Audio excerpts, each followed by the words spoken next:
देखिए मेरी जानकारी के हिसाब से, और चूंकि मेरे हाथ में अभी तक इसके डॉक्यूमेंट्स नहीं आए हैं, लेकिन जानकारी पुख्ती है कि नासिक के पास त्र्यंबकेश्वर में एक 5 स्टार होटल का काम चल रहा है।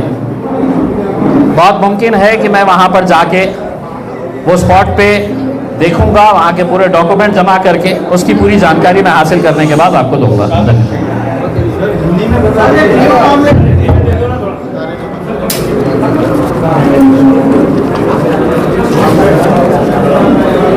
हेलो, खामोश। Hello hello hello hello hello hello hello, खामोश। चलिए देखिए, पिछले कुछ दिन पहले आपने देखा था कि संजय सिरसाट साहब के परिवार के एक सदस्य का मामला किसी लड़की के साथ आया। हमने उसके ऊपर बहुत ज़्यादा हमने उसको फॉलो नहीं किया, क्योंकि उनका एक पारिवारिक मामला था, निजी मामला था। उसके बाद ज़रा खामोश बैठा है प्लीज़। उसके बाद जो है विच होटल का मामला सामने आया, और उस विच होटल के मामले के अंदर उन्होंने जब सफाई दी तो उन्होंने ये कहा कि 5 हमारे ये है पार्टनर्स है, और वो 2-3 करोड़ रुपए जमा करके वो होटल लेने वाले थे, और बाकी जो है वो लोन लेने वाले थे करके। ठीक है, वो भी हम मान लेते हैं। उसके बाद MIDC का शेंद्रा के लैंड का मामला सामने आया, जिसके अंदर एक ट्रक टर्मिनस की लैंड को किस तरीके से डी रिजर्व करके बिना कोई प्रोसीजर फॉलो किए हुए ये पूरा का पूरा लैंड जो है 5 एकड़ के करीब का लैंड, 2,20,000 स्क्वायर फीट का लैंड जो है वो सिरसाट साहब के परिवार के सदस्यों को पूरे नियमों का उल्लंघन करके उनके हाथ में दे दिया गया। 6.5 करोड़ रुपए की वो लैंड थी। 106 करोड़ रुपए की वहां पर अल्कोहल की फैक्ट्री वो एस्टेब्लिश करने वाले थे। इसके बाद अब नए मामले सामने आए हैं। उसमें सबसे गंभीर मामला एक ये है कि शाहजहाँपुर के पास गट नंबर 8 में 4 हेक्टर यानी कि 10 एकड़ जमीन जो है ये सरकारी जमीन है। ये सरकारच्या परवानगी शिवाय हस्तांतर करता येत नाही। ये इसका ट्रांसफर गवर्नमेंट की परमिशन के बगैर हो नहीं सकता है। ये एक प्रोसीजर है उसका। शाहजहाँपुर के अंदर आज मार्केट का रेट है तकरीबन 3 करोड़ रुपए प्रति एकड़, और सिरसाट साहब ने ये ज़मीन उनके बेटे के लिए है, 2 बेटों के लिए है। सिद्धांत संजय सिरसाट और तुषार संजय सिरसाट, ये दोनों के नाम पे उन्होंने ये ज़मीन 10 एकड़ ज़मीन लिए है 1 करोड़ 10 लाख रुपये में।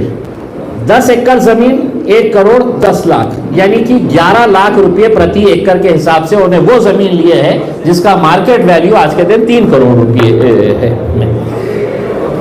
दूसरा ये है कि मामला सिर्फ वहीं पे ख़त्म नहीं होता है। ये ज़मीन कैसी ली गई, तो ये ज़मीन लेने के लिए 2022 के अंदर उस वक्त के राज्य मंत्री महसूल जो अब्दुल सत्तार साहब थे, उन्हीं की पार्टी से ताल्लुक़ रखते हैं, उन्होंने ऑर्डर पास किया था।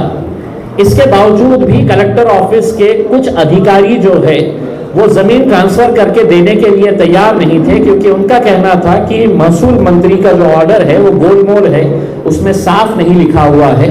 और दूसरा नियम ये कहता है कि क्लास 2 की ज़मीन अगर रजिस्ट्री करवाने का है तो 50% ऑफ द मार्केट वैल्यू जो है वो चालान भर के गवर्नमेंट को देना पड़ता है, जो साहब ने नहीं दिए थे।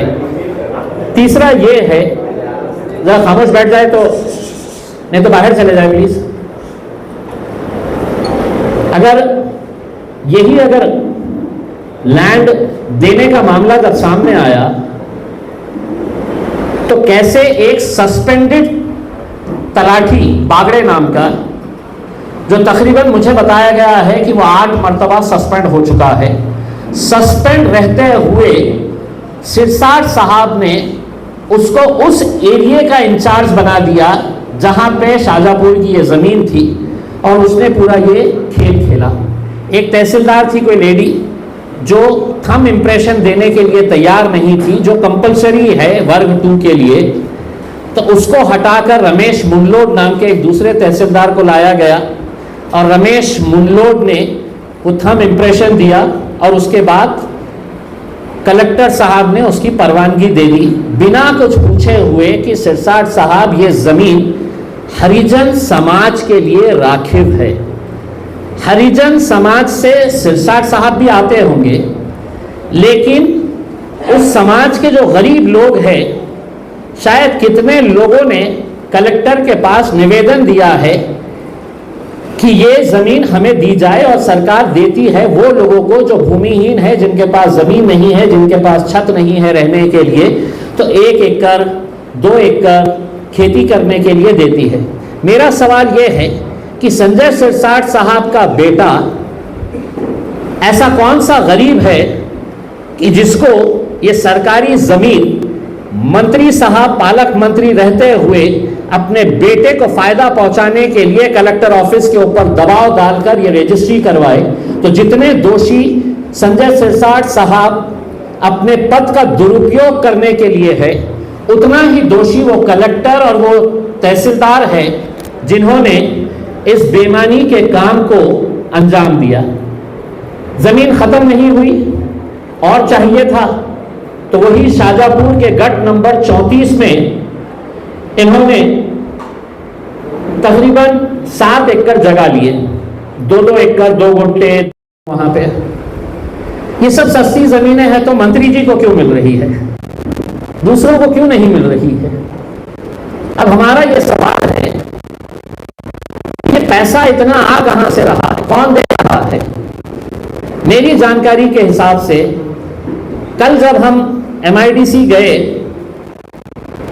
और मैंने अधिकारियों को कहा कि आपको फाइल मंगाइए तो हमें भी समझ में आएगा, तो मुझे बताया गया कि संजय सिरसाट के ताल्लुक से शेंद्रा की उस जमीन की पूरी फाइलें जो है वह हेड ऑफिस में मंगा ली गई है करके, यानी कि सारा खेल जो है वो अब MIDC हेड ऑफिस के अंदर खेला जा रहा है कि किस तरह से अपने आदरणीय मंत्री को बचाया जा सके करके। हम सवाल सिर्फ यही कर रहे हैं कि इतना पैसा ये मंत्री जी के पास आया कहां से? दूसरा सवाल ये कि आप हर रोज नींद में से उठे कि आपका चेहरा देखना पड़ता था टीवी पे, और आप दुनिया के हर मुद्दों के ऊपर बात करते हैं।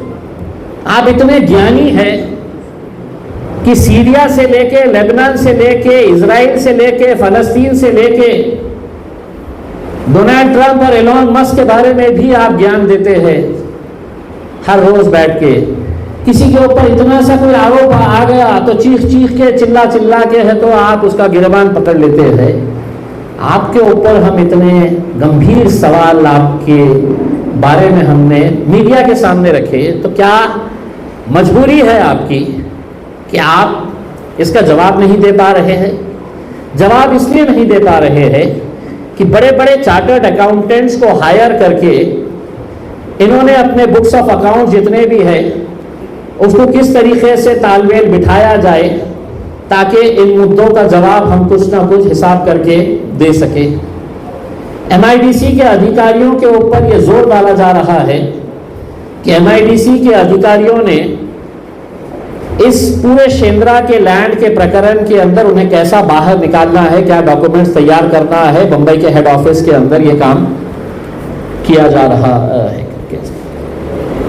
मेरा आदरणीय संजय सिरसाट साहब से एक ही कहना है, जब भी आप जैसे नेताओं के ऊपर कोई सवाल खड़े होते हैं तो आप 2 हथकंडे अपनाते हैं। एक तो अपने पैसे की अकड़ से पैसा फेंक कर सामने वाले को खरीदने की कोशिश करते हैं, और दूसरा आप उसे डराने, धमकाने और एजेंसीज का सहारा लेकर उसे कहीं ना कहीं उसकी जबान बंद करवाने की कोशिश करते हैं। मैं संजय सिरसाट साहब से अदबन गुजारिश करते हुए ये कहना चाहूँगा कि आपके दोनों भी हथकंडे मेरे लिए काम नहीं आने वाले हैं। ना आप आपके गुंडों को मेरे पास भेजने की कोशिश करिएगा, ना आप मुझे खरीदने के बारे में आपके जहन से अगर कोई बात होगी तो वो निकाल दीजिएगा।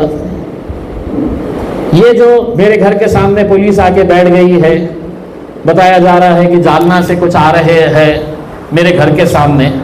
मैं उन लोगों से पूछना चाह रहा हूं कि आंदोलन किसके घर के सामने होना चाहिए, मेरे घर के सामने या उसके घर के सामने?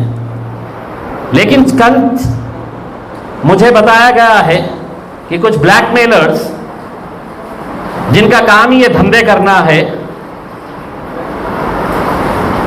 वो मेरे घर के सामने आके कुछ कीचड़ फेंकेंगे, कुछ गोबर फेंकेंगे, जिनके जहर गोबरों से भरे हैं, जिनके दिमाग में सिर्फ गोबर ही गोबर है, उन्हें कोई अकल की बात समझ में नहीं आती है। मैं उनसे ये कहना चाहूँगा कि लोकशाही तरीके से आप आइए मेरे पास, या मुझे बुलाइए, मैं जहाँ बोले वहाँ पे आने के लिए तैयार हूँ। आप चर्चा करिए मेरे साथ, लेकिन ऐसा इस तरीके से कि आम्ही याचा घराचा समोर जाणार आणि शेण फेकणार, तर मी गप्प बसणारा माणूस नाही आहे। आणि हे धमकी भमकी जे आहे ना, ते दुसरं कोणाला द्या, मला हे धमकीचा काही फरक पड़त नहीं। हे डोळ्या तुमच्या दिमाग में अगर होगा कुछ गोबर के अलावा तो अच्छी तरीके से समझ के ले लेना। तो ये डराने धमकाने वाली बात जो है वो अपने हद तक रखिएगा। कोई पढ़ा लिखा समझदार ये गुंडे मवालियां, और उसके लिए पुलिस का इतना फौज फाटा, उठा के लेके आइए पुलिस ने, देखिएगा इनका बैकग्राउंड क्या है करके, ट्रैक रिकॉर्ड क्या है। यही संजय सिरसाट। अब मेरे शहर के अंदर जितने इम्तियाज जलील के मुखालिफिन थे, जो इलेक्शन के अंदर बढ़ चढ़ के हिस्सा लिए थे इम्तियाज जलील को गिराने के लिए, उनको बुला बुला के उनसे मदद ली जा रही है कि इम्तियाज जलील के बारे में क्या निकाल सकते हैं, निकालो, मैं तुमको जो बोले वो देता हूं। तर मी त्यांना सांगतो, संजय सिरसाट साहेबांना इतका कष्ट करण्याची आवश्यकता नाही। मीडियाचा मार्फत तुम्ही सांगा तुम्हाला काय पाहिजे, क्या चाहिए तुमको, मुझसे बोलो, मैं लाकर तुमको पूरे डॉक्यूमेंट्स देता हूं करके। उसमें हे कशाला हे घाणेरड्या लोकांना की आप लोगों को कुछ मिलेगा क्या उसमें, ते ही आता ये शोधत आहे, ते शोधत आहे, काही नहीं मिळणार तुम्हाला उसमें काय।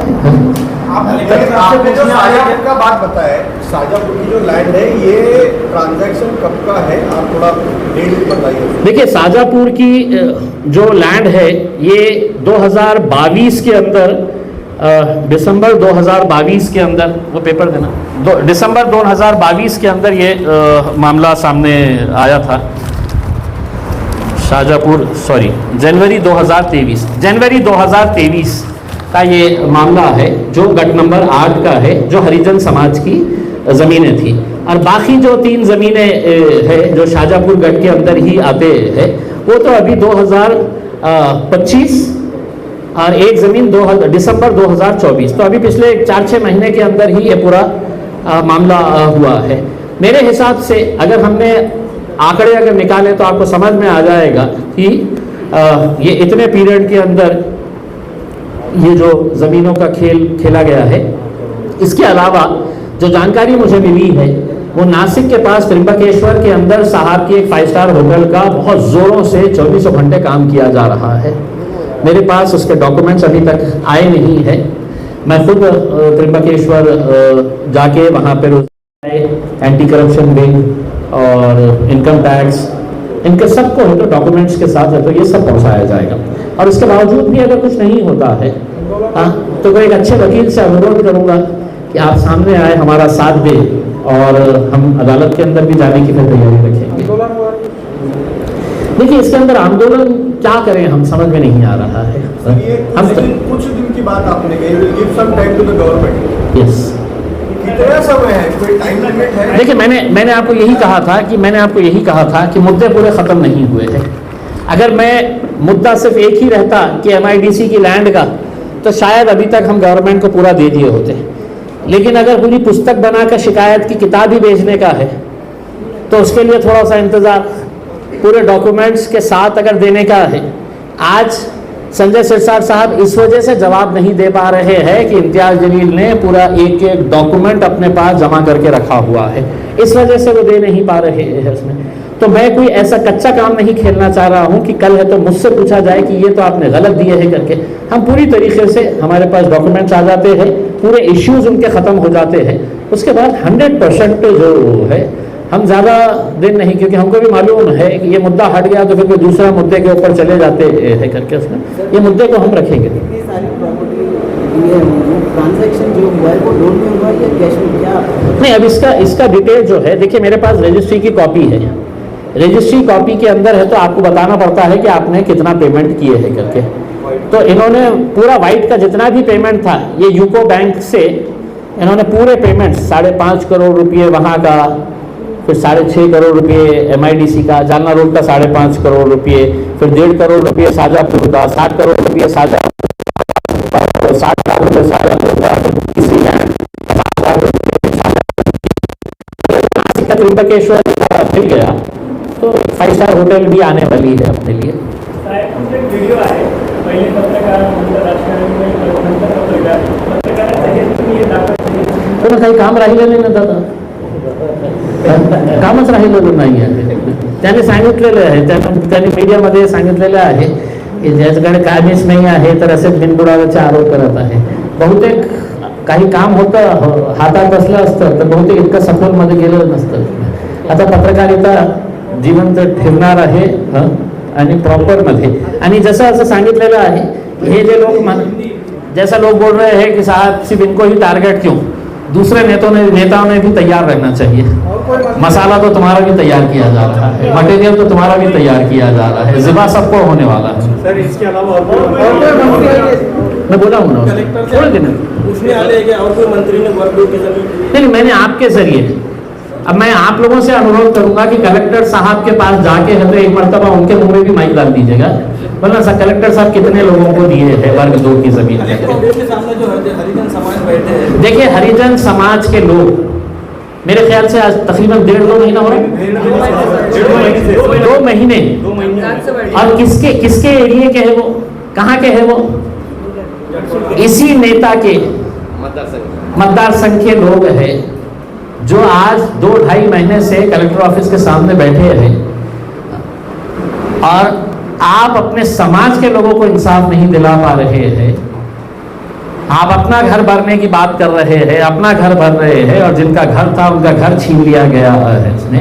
तो मैं तो वही मेरे हरिजन भाइयों को ये कहना चाहूँगा कि अब आप कलेक्टर ऑफिस के सामने ना बैठते हुए अपना बोरिया बिस्तरा उठाइएगा, शाहजहाँपुर के गट नंबर 8 में तुम्हारे हक की ज़मीन है, वहाँ पे जाके बैठ जाइएगा। आपके हक की ज़मीन है, वहाँ पे जाके बैठ जाइएगा आप लोग। धन्यवाद, थैंक यू वेरी मच।